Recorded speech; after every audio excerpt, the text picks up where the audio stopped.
कटक हजार वर्षर ऐतिह्यर सहर।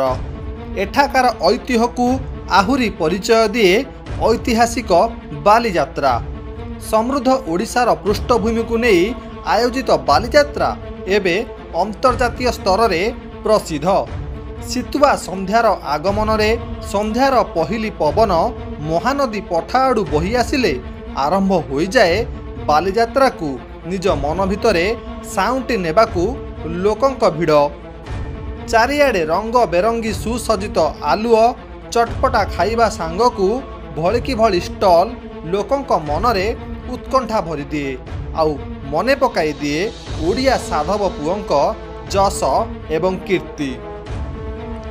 आधुनिक ओडिशा निर्माण पूर्वरु प्राचीन कलिंगर ऐतिह्य तथा संस्कृतिर गाथा बहन करी सेते बेलर ओडिया साधव पुओ माने बाली, जाभा, सुमात्रा, बार्नियो, श्रीलंका भली दूर देश को काठ तियारी पालटना डंगारे मसला, रेशम, हस्ततंत और नाना आभूषण घेनी सामुद्रिक नौ वाणिज्य जाउथिले, जहाकू मने पकाई भाईचारार सहर कटकर छाती उपरे प्रवाहित महानदी कूଳରେ आयोजित हुए एही प्रसिद्ध एशिया महादेशर सर्वबृहत मुक्ताकाश मेला ऐतिहासिक कटक बालीजात्रा। ये केवल एक यात्रा बा मेला नुहे, ए हेउछि आम ओडियाक इमोशन। महानदीर विस्तीर्ण बालीपठा उपरे खोला आकाश तले प्रकृतिर कोଳରେ सूर्य नईले एठी आरंभ हुए गहली। अनेक हजंती, अनेक मिलंती, अनेक संपर्क एठी जोड़ी हुए आउ अनेक भांगी भी जाए। अनेक असहाय गरीबों को एठी रोजगार मिले।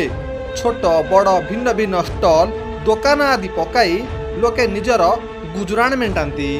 पेट पाटना पाई अनेक लोक कहीं केते दूररू एठी को चली आसी थांती।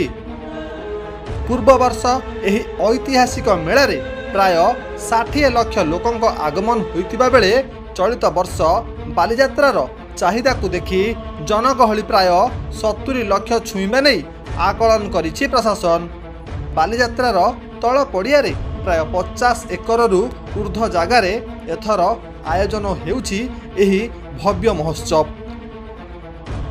भारतर विभिन्न प्रांतरू आसीथिबा अनेक पारंपरिक सामग्री हस्ततंत एठारे प्रदर्शन करने पाई स्वतंत्र पदक्षेप ग्रहण होईछि। पल्लीश्री मेला एही बालीजात्रा रे मुख्य आकर्षण साजिथिबा बेले दर्शक मानक पाई मनोरंजन भित्तिक कार्यक्रम आयोजन होईछि।